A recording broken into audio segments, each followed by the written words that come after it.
de bienes. ¿Qué cosa? No, contigo, o sea que tú privilegias eso. No, pero yo decía, no me caso contigo. Y entonces por eso es que no ha funcionado el tema de la separación de patrimonios. Porque la gente tiene ese preconcepto, o sea, entonces, ¿qué es lo que está sucediendo con nosotros, no? O sea, no estamos funcionando de esa manera. Los pactos prenupciales lo tiene varias legislaciones. Y entonces se pone ahí, le dice, muy bien, tú me quieres, mira cómo se interpreta al revés, ¿eh? Perfecto. Tú dices que esto va a durar para siempre, para siempre. Y entonces fue un caso famoso en España, donde le dijo, ¿sabes qué? Mira, si tú dentro del primer año, porque le decía que en España es al año y es incausada la separación, tú te separas de mí, te divorcias de mí, me vas a tener que pagar 15.000 euros, los cuales se aumentarán 1.500 euros mensuales hasta la época en que tú me pidas, ¿no es cierto?, la disolución del matrimonio. Entonces el pobre, 15 años, 20 años, saca cuenta y dice, no me divorcio. De la bruja de mi mujer ni vuelta, ¿no? Así es que igual, soporto porque saco sumas, son más de 250.000 euros. Y fue un caso que lo llevó inclusive a la corte en España. Y entonces, no sé si imaginarán lo que tuvo que decir la corte, porque ellos sí tienen los pactos prenupciales. De primer lado, señor pacta sunt servanda, que decimos nosotros en derecho, ¿no? Han acordado ambas partes, porque se mete, así ha dicho, pues han pasado 20 años, está sacando su cuenta, es fácil, ha llegado a más de 200.000 euros. Pero el hombre no tiene para pagar, problema de él, entonces que no se divorcie. Sí, pero ¿y el derecho al divorcio? Ahí tienes otro tema. ¿Existe o no existe un tema de derecho al divorcio? Perdón, ya empezó la gente. Más tardecito que estoy en clase, ¿eh? Listo, listo. Bueno, entonces, les estaba contando de que fue difícil para el tribunal esto española, y al final dijo, pacta sunt servanda, está bien, pero aparenta que también hay una situación abusiva, ¿no? Y nosotros también en la legislación tenemos, por ejemplo, ¿qué figurita? Uno lo que se llama el abuso de derecho puede ser uno, o el famoso ejercicio abusivo del derecho, donde uno se beneficia frente al otro, entonces no está bien. Aparentemente es tu derecho, pero a costilla del otro no funciona, ¿no? Sí conocen eso del ejercicio abusivo, ¿no? El que compra acá y otro construye adelante, oye, pero te he comprado para mirar la caída del sol, estoy en Pimentel y ya me lo tapaste con un edificio de 5 pisos. Ejercicio abusivo. Entonces eso tiene que ver de repente con esto. Otra figura que nosotros tenemos se llama el enriquecimiento indebido o ilícito, donde uno a costas del otro se enriquece y el otro se empobrece. Son figuras que se puede aplicar, por ejemplo, ¿no? ¿Qué creen que dijo la Corte en España? Lo declaró nulo, ese pacto. Porque entendió también que tiene que haber una reciprocidad. O sea, qué curioso, porque ustedes saben que en los contratos tiene que haber prestación y contraprestación. Entonces, acá lo único que se obligaba era él. Él era el único que decía, pero no decía nada de ella. Pues entonces no hay ese vaivén que deben tener los contratos. Lo declaró nulo por eso. Porque solamente había una cláusula favorable a uno de ellos, el otro no se beneficiaba en nada. Y además se entendió una cosa, que existe el derecho al divorcio. Y entonces uno lo revisa, el tema del derecho al divorcio en nuestra Constitución, y vas a encontrar que en el artículo 4, así como dice, la comunidad y el Estado protegen al niño, al anciano, ¿no? La familia como instituto natural será protegida. En el segundo párrafo dice que las causas de divorcio sean reguladas por la norma. O sea, a nivel constitucional en el Perú sí tenemos el tema como un derecho, también el tema del divorcio. Entonces no me vengan, y ahora sí hablo de aquel que dice, no, yo vengo a defender la familia porque sabe que se mantenga. No, pues, ya no cumplió los deberes y derechos que corresponde a la familia. Entonces, ¿cómo vas a mantener tú una organización de este tipo cuando en la práctica nosotros lo sabemos, que es peor que la gente esté así todos los días peleándose a que pues mejor tenga que tomar una decisión. Claro que hay que ser someros, y eso sí es cierto, porque el tema de protección implica que tiene que ser cautos. Yo recuerdo una pareja, nos había planteado un divorcio, una pareja de policías, y ¿qué decía? Incompatibilidad de caracteres. El tema de incompatibilidad de caracteres es una causal, ya vamos a entrar más tarde porque en la tercera sesión, conmigo vamos a tener el tema de familia y matrimonio, la segunda, y la tercera todo lo que es nulidad, es unión de hecho, hasta ahí, y ahí vamos a ir viéndolo, cómo es que se viene resolviendo y cómo es que tiene que darse, ¿no? Fíjense ustedes, le decía, pero incompatibilidad de caracteres, y la exigencia es que esos enfrentamientos sean de tal grado que la familia no va. ¿Y cuál es el hecho en concreto que tú dices que no, es que sabes que yo soy de una familia católica y yo lo he encontrado en su celular, decía ella, y eso lo han colgado hasta en el Facebook, porque ahora el Facebook tiene todo. Y dice, ¿sabe qué? Fue a una reunión, y eso es lo que contaba la policía, ¿no? Y ahí parece que, bueno, era una fiesta particular, habían llevado chicas que bailan, y una de ellas lo saca a bailar al policía, ¿no?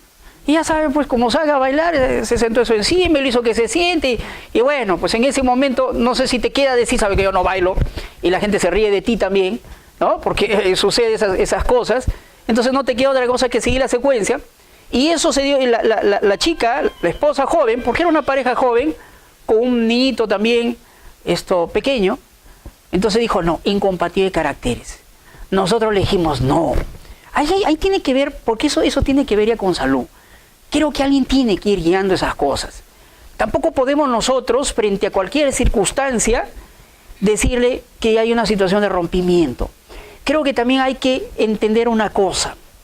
Los patrones culturales de Estados Unidos, de España, son distintos a los que nosotros tenemos acá, y eso sí hay que valorarlo. Eso implica que de alguna manera no me va a poner a tono, y ¿sabes qué? Quiero un pacto prenupcial, pues, igualito que el de España. No, pues... O sea, de lo que se trata es por lo menos ir concordando en las cosas. Por ejemplo, si es posible un pacto prenupcial, claro, aquí no nos admite la norma, pero que tenga que ver, por ejemplo, el tema de indemnización. O sea, eso tenerlo claro desde el inicio. ¿Sabes qué?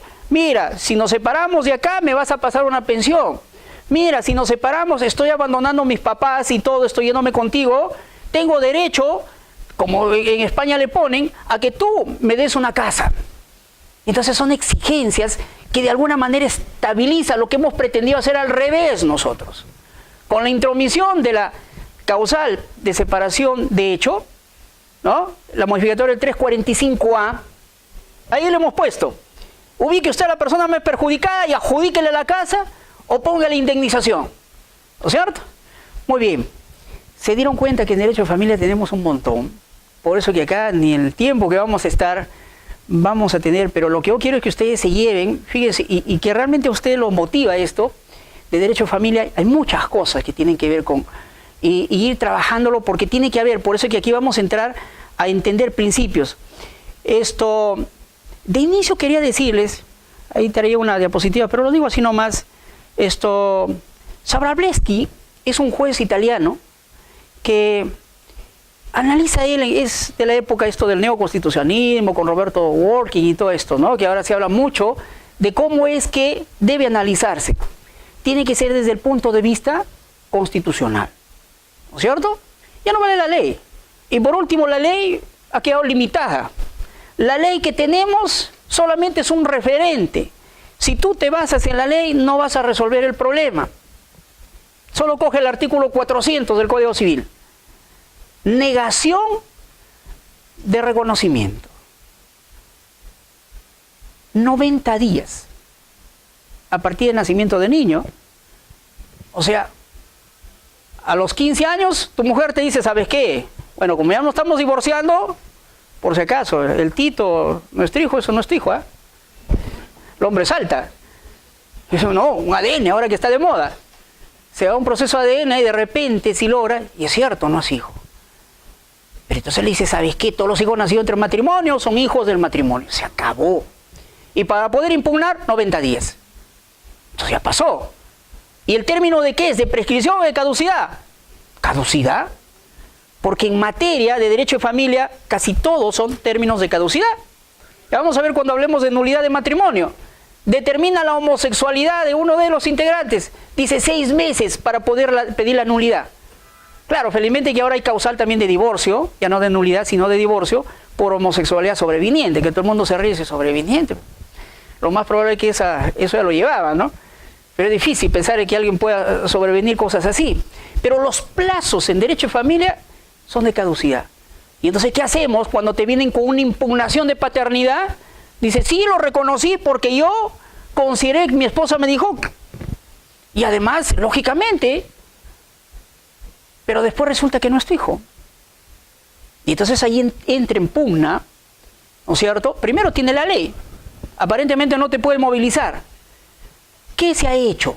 La mayoría de jueces admiten, ahora ya están admitiendo las demandas. Y nosotros en la sala también le estamos diciendo, se hace lo que se llama control difuso. ¿Cierto? Claro que eso va a generar todo un procedimiento, porque quien tiene que hacer, dar la venia de que está bien ese control difuso, es la Corte Suprema. El artículo 14 de la Ley Orgánica de Poder Judicial habla cómo funciona el control difuso. Si tú dejas de inaplicar la norma y aplicas principios, porque acá se va a aplicar principios antes que la norma. La norma te dice 90 días. Pero detrás, ¿qué principios hay? Empieza a jugarse. Derecho a la identidad. Saber quién es el padre del menor. ¿No es cierto? Derecho a la identidad. Y este derecho a la identidad, se siente. Es tan importante porque en Estados Unidos ocurrió un caso que ahora, como hay esto de la venta de esperma, o hay bancos de esperma, la gente va y lo primero que dice al laboratorio, bueno, usted es un laboratorio respetable, yo pido las condiciones de un buen esperma para mi hijo, dice la señora, ¿no? De repente ella sí puede procrear. Esto, que tenga, por lo menos estás el fenotipo de qué quieres, ¿no? Y el laboratorio te garantiza que tiene que ser gente, pues, por lo menos dentro de las condiciones. Imagínese usted lo que está sucediendo ahora, ¿no?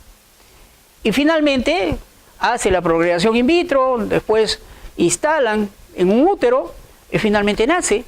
Y en Estados Unidos varios de los niños, pues, que habían sido creados en este laboratorio, que mantienen reserva hasta de los donantes, de quienes dan, tuvieron que levantarse la reserva por una orden judicial. ¿Y qué había pasado? ¿Cómo es que se habían comunicado los que habían sido gestados ahí en ese laboratorio, ¿no? Que no sabían quién era el papá? Pero todos tenían la misma enfermedad y estaban muriendo de lo mismo.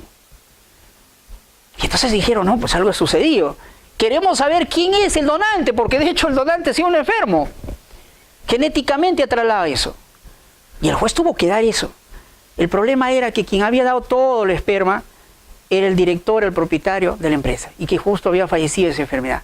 O sea, ahí se demostró que el tema del derecho de identidad es tan importante por una cuestión genética. Porque ahora tiene que analizarse, hasta proyectarse los tipos de enfermedad que puede esa persona, ¿no es cierto?, sufrir. Entonces, el tema de derecho de identidad está detrás de todo esto, de una simple norma, y tienes entonces el artículo 2. Y no solamente eso.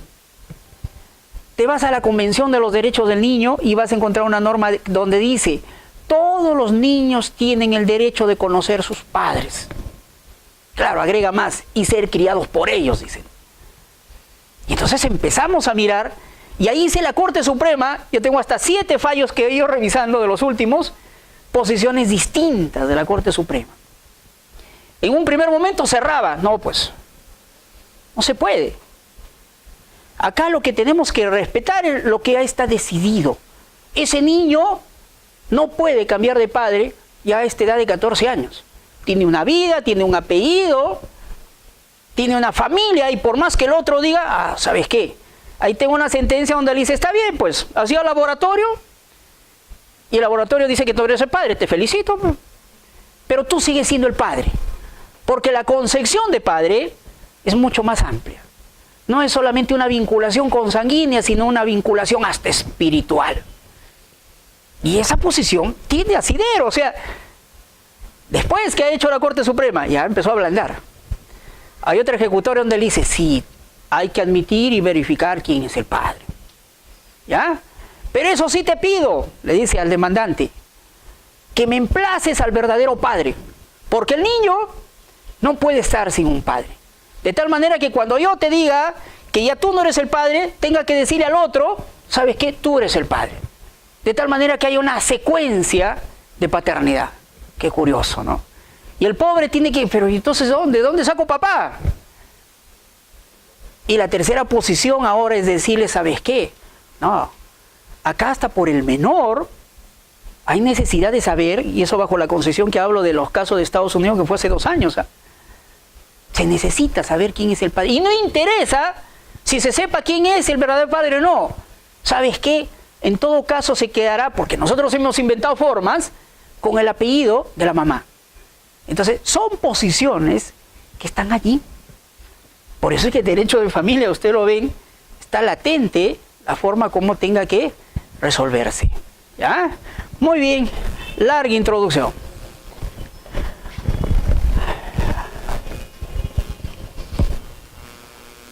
Bueno, esta es una presentación de lo que podríamos hacer. Digo podríamos porque a ver si llegamos. Bueno, acá en la primera etapa es saber cómo es que salió todo esto del derecho constitucional, cómo es que se aplicó al derecho de familia, ¿no? E inclusive ahí se habla de como referentes, que eso finalmente tiene que ver con el derecho constitucional en sí, no solamente con el tema de familia, porque hasta el siglo XIX el concepto de derecho constitucional era diferente. Se entendía que la Constitución era rígida, se entendía que teníamos que interpretarlo de la manera más concreta, que las únicas interpretaciones eran la literal o la auténtica, por ejemplo. Hay que saber quién lo dio y cómo lo dio, hay que ir a los debates, hay que saber. Esa interpretación ahora ha cambiado. Pero eso ocurrió hasta el siglo XIX.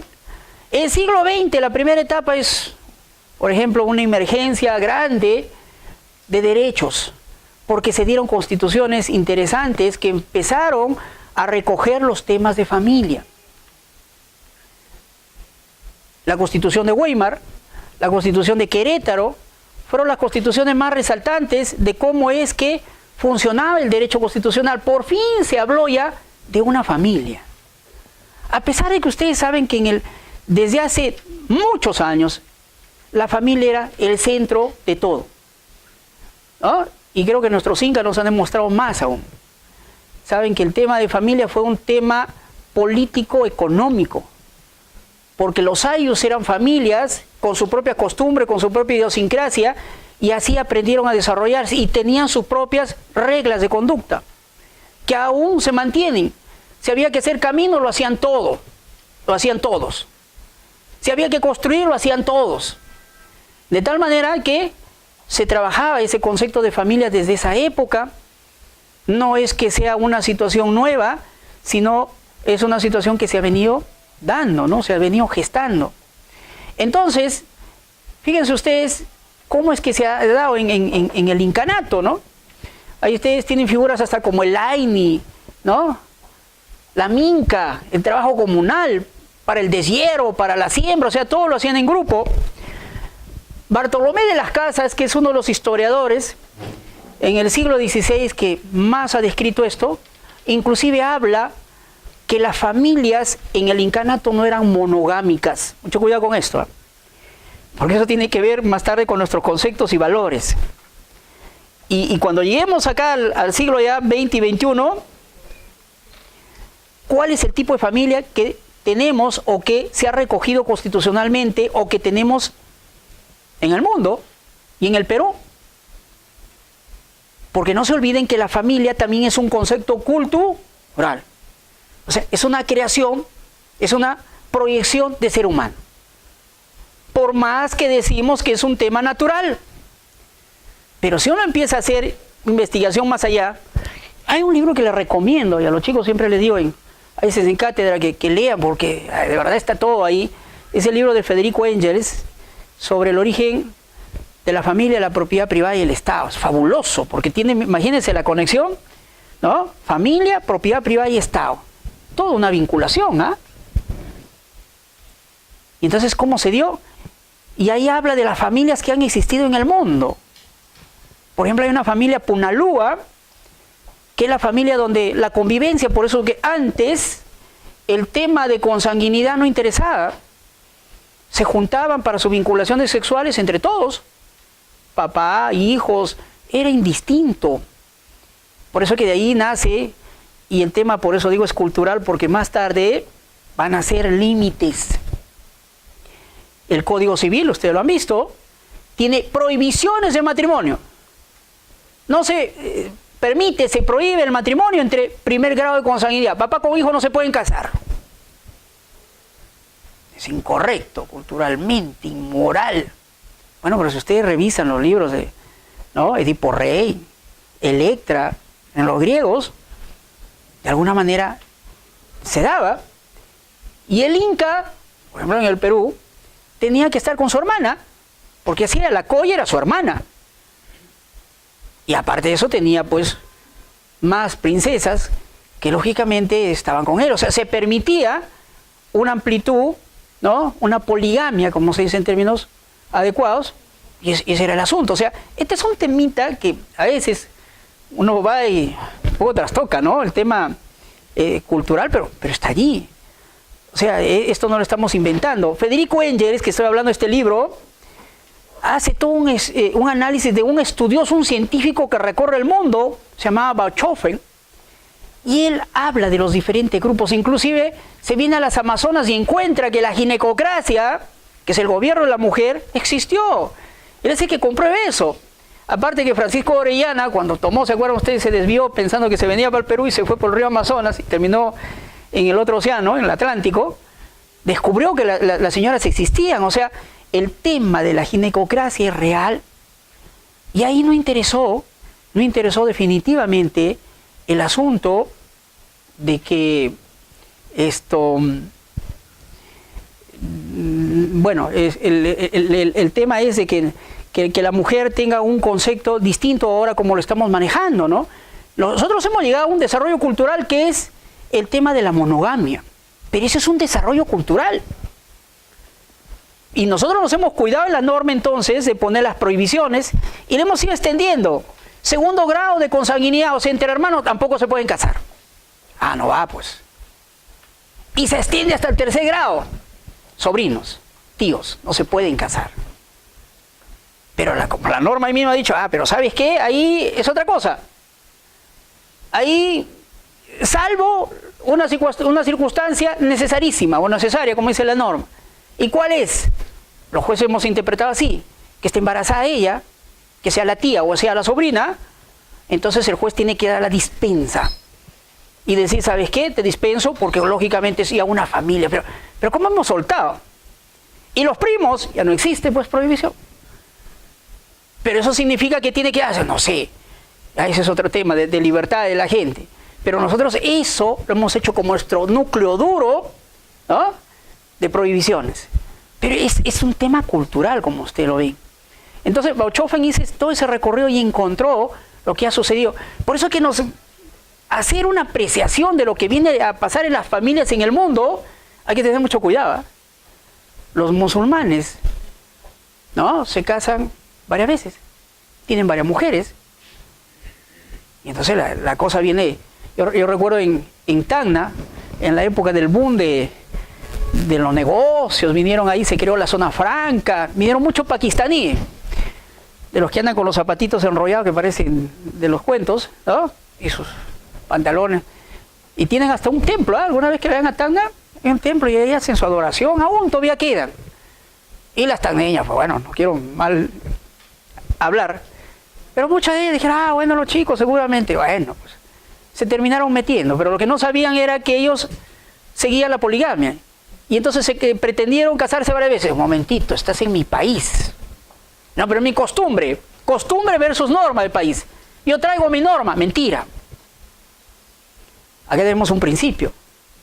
Las normas se aplican en todo el territorio del Perú, sea quien fuere. Si un extranjero viene y mata acá y es delito, perfecto. Y entonces no puede cambiar eso. Pero es un tema cultural esto de que estamos hablando de la familia. Y le decía, vuelvo a Bartolomé Las Casas, que él escribe en sus libros, cuando vino a ver cómo es que tuvo que introducirse la monogamia en el Perú. Fue terrible. los ponía a los indígenas, un grupo de mujeres, un grupo de hombres. Elija una sola pareja, señor. Y creó la figura, según ustedes, las encomienda, los señores encomenderos, ¿no? Para que ellos les den la instrucción cristiana, porque eran gente ignorante. Bárbaro, ¿eh? Eso sí duele. Bueno, porque lo miramos como peruanos, nosotros no somos ignorantes, los ignorantes eran ellos. El problema es lucha de culturas. Y cuando a veces se pretende decir, esta es mi cultura y esto te impongo, por eso que si yo reafirmo esto es para que ustedes lo miren, lo que está pasando en la actualidad, jóvenes, porque eso tiene que ver sus cosas. Al final asuman su posición, yo no digo que no. Estamos en un estado democrático donde todos tienen derecho a opinar. Pero lo que tú no puedes hacer es excluir a amplios sectores que están marginados por la propia sociedad.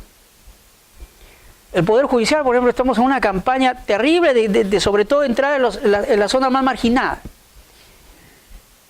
Este año hemos tenido un congreso con el tema de los afrodescendientes.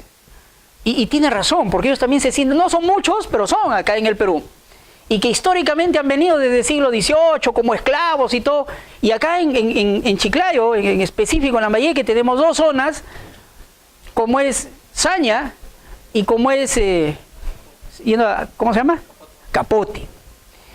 Y ellos decían, sí, pues nos sentimos restringidos en el derecho. Yo lo que sí les digo, también hay una cosa, este país es de todos.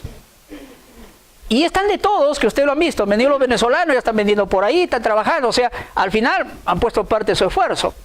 No lo neguemos que la gente, porque ser marginal es cuando el mismo sistema te empieza, ¿no?, a votar y a repeler. Por eso que yo dije, no, acá hay gente más marginada que los mismos afrodescendientes, ¿ah? La comunidad LGTBI, bueno, LGTBIQ y no sé cuánto, cada vez está creciendo más, ¿ya? El grupo de ellos. Y la Corte, el Poder Judicial ha entrado ahora tratando de rescatar qué se puede hacer por una situación de ello. Ustedes han visto que el Congreso pretende, como recoge los derechos de la sociedad, dice, y la sociedad no quiere, entonces, y no me meto, pues, ¿no? Mejor yo congresista no hago la ley, mejor no tenga derecho, pero mucho cuidado con esto. El problema es que nosotros nos hemos acostumbrado a solamente ver a peinadores o gente prostituyéndose, pero hay mucha gente que realmente está en ese escenario. En el Congreso tienen ustedes dos congresistas que son declarados y son más bien ellos gestores de esta lucha, de estos grupos, ¿no? Uno es el congresista, un alto, un barbón, Belaunde, creo que se pide también, con el otro. Y Bruce. Pero el otro joven es profesor de la Universidad del Pacífico, y lo digo así con esa precisión porque es un tipo muy centrado en las cosas. El problema está en que tú no puedes meterte. Cuando vamos a ver el caso Atala, le dije al final, eso es lo que se hizo. Derecho de intimidad, derecho de formación de familia frente a lo otro. Difícil a veces entenderlo. Yo lo único que me queda, yo no pretendo por si acaso convencerlos, ¿eh? Yo lo único que estoy diciendo es lo que está sucediendo acá. Y que al final tiene que darse, porque eso tiene que entenderlo ustedes, porque todo esto es derecho de familia. Me decía la juez de Ferrañafe, doctor, ya tengo 2 casos de una pareja homosexual que ha venido a denunciar por violencia familiar a su pareja. Bravo, ¿eh? ¿Y qué has hecho? Vaya, peleese por allá. ¿Sí? No, pues. Ha tenido que recibir y estamos hablando, felizmente, que el techo del tema de violencia familiar es más grande. Vamos, cuando lo vean ustedes, ahí van a entender eso, ¿no? Muy bien, entonces, los primeros momentos de introducción en esa etapa fue las constituciones y recoger por lo menos formalmente la familia. Pero la tercera etapa es la más famosa, ¿no? Porque a partir de ahí empieza a cambiar todo. Después de posguerra, empieza todo este tema de los derechos fundamentales. 1945 la ONU, 1948 tiene usted la Declaración de los Derechos del Hombre y Ciudadano acá, por la OEA. Vienen los pactos 66, 67, que son famosos y que hay que tener en cuenta porque ahí empieza a salir esto. Y después empieza una verborrea de convenios, ¿ah? Ahorita tenemos convenios para todo, por eso es que yo lo que siempre le digo es, ¿sabes qué? Cuando analices un casito de acá, míralo con óptica de allá, de las normas internacionales. Porque es así. ¿Quieres hablar de violencia? Tienes que revisar el convenio Belém do Pará, que es el que inclusive define qué cosa es violencia. porque ya estás con normas internacionales. Y te es importante saber qué cosa es violencia, porque sí es qué cosa es lo que se debe entender. Y en concreto, si nos ponemos en una situación, ¿no? Acá tengo también un juez de familia, en concreto nos ponemos en esa situación porque nos ha llegado casos en los cuales, yo recuerdo uno de ellos, venía por medida de protección, donde la mujer lo ve a su esposo al frente, debe ser un barrio, está ahí tomando con sus amigos, etcétera. De ahí ya lo ve que lo están trayendo, pero ya está borrachito y se va la señora pues a querer ayudar. Pero en ese vaivén del forcejeo de traerlo, no sé si el señor se puso malcriado, qué sé yo, lo empujan a la señora. Y la señora cae al piso. ¿Ah? Y entonces se va y pone denuncia por violencia contra su vecino, que era el que lo traía al esposo. Y me puse a reflexionar, digo, pero violencia. Por eso que tenemos que mirarlo a Belén do Pará. Ahí está la definición y la concepción de violencia. No es simplemente un tema eminentemente de agresión, y eso lo van a ver más tarde, por eso que aquí me encargo yo de decirle la parte general del derecho constitucional, cómo lo enlaza, porque si no, definitivamente todo nos va a salir mal. Por ejemplo, aquí tuvimos un caso, mejor digo aquí, de una funcionaria que ejerce un cargo importante, que se peleó con su hijo, y creo que terminó tirándole, el otro no le gustaba la zapatilla, no sé, bueno, el caso en concreto, porque solamente lo escuché de oídas. Y entonces el chico de 17 años, porque no le compraba lo que tenía que comprarle, se fue y denunció violencia familiar a la mamá. Y la mamá es una funcionaria, entonces dijeron, violencia, sabes que con eso te vas a la calle, pierdes tu trabajo. O sea, mucho cuidado con la violentización, porque a veces violentizamos y de repente hacemos más grave el problema. Creo que los doctores Álvarez y Carlita, que más tarde van a hablar en concreto sobre eso, lo van a entender, pero yo quiero que lo vean desde el lado constitucional. Lean Belén do Pará para poder entender. Y hay normas también sobre discriminación, hay un convenio sobre discriminación de la mujer. ¿Ah? Porque ahí se va a entender qué cosa es esto. Y yo he tenido que sacar a veces, le digo, no, es un disgusto, es un problema a veces de pareja. A veces sí le da su cachetada a él o ella. Pero eso no es violencia, pues. Al menos para mi concepto. Es un disgusto que lo tiene quien no se pelee en el hogar. Por Dios. Salir de contexto. Ya estás alterando mis cosas. ¿Ah? Uno viene mi mujer, oye, ¿sabes qué? Ponme la lactosa y me voy. Tengo una conferencia a las 9. A veces de repente uno alza la voz, solamente pongo como ejemplo, y va a depender mucho cómo se lleve. Por eso es importante trabajar abajo. ¿Ah? Y entonces no es que una simple alzada de voz tiene que ver con un tema de violencia. Y entonces felizmente que se está calando. Yo veo que hay jueces que dicen, no, no te doy medida de protección. Pero ahí viene otro tema, que más tarde lo vamos a ver también con un casito, algodoneros versus México. Riesgo.